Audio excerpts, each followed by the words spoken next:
Hey guys, so I hope you're well. So today, just looking at some historic hauntings spoken of in Wales from centuries ago. Now, for many years, we, the world over, have looked at the idea of the existence of spirits, ghosts, the idea of an afterlife, that the soul can survive the bodily death and live on. And something I read recently, which has interested me greatly, was from an 1880 publication. And just to paraphrase what the author said, basically that the Welsh have long loved to discuss things of a spiritual and a religious nature. And centuries ago, to believe in such things was borderline thought of as being a little bit of paganism. And it was inconceivable to many that one could believe in the existence of God and an afterlife, yet be completely incredulous to the idea of a spirit world. It didn't make sense to many that you could believe in one without the other. And that's kind of true today, really. When you think, of course, science and technology can explain a lot more today than the world that our ancestors occupied, but what really interests me is that some of these stories from centuries ago and whether or not they have any relevance today. Welsh folklore is known for being very fond of categorising the strange and paranormal. We have already heard stories of the exploits of the Tylwyth Teg, the fair folk in Wales. But Wales also had countless tales of death omens, spectral animals, goblins, demons and spirits of a departed mortal. The latter is more often than not what most people think they encounter when they come face to face with a paranormal entity. Two such spirits were said to haunt the streets of Ebbw Vale in 1877. One said to appear as a hideous old woman and the other of a small girl. The locals were so terrified of these supposed spectral beings that they would lock themselves inside after nightfall in fear of running afoul of the entities.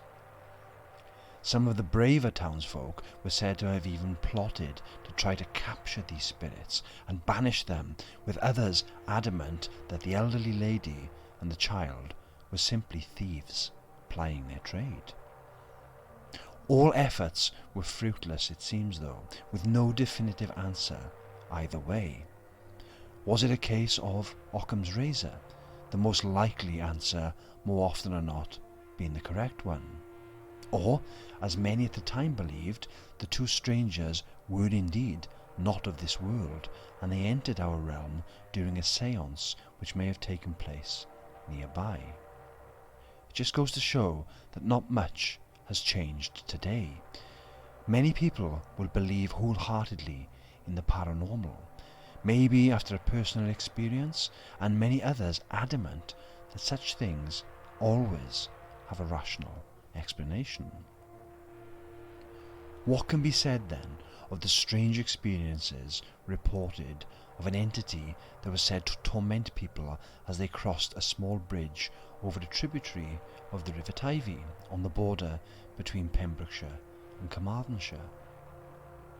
It was said centuries ago many folks who wandered over the bridge reported being overcome with a sensation of dread and confusion, and would often find themselves awakening from their daze many miles from their home. Others would report being so terrified they would throw themselves from the bridge in terror to flee the entity.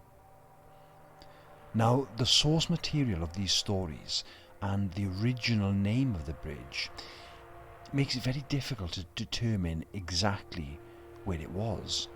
But from a little research, it seems the Pont Cych, a small Grade 2 listed bridge in the Ebbw Vale, could fit the bill.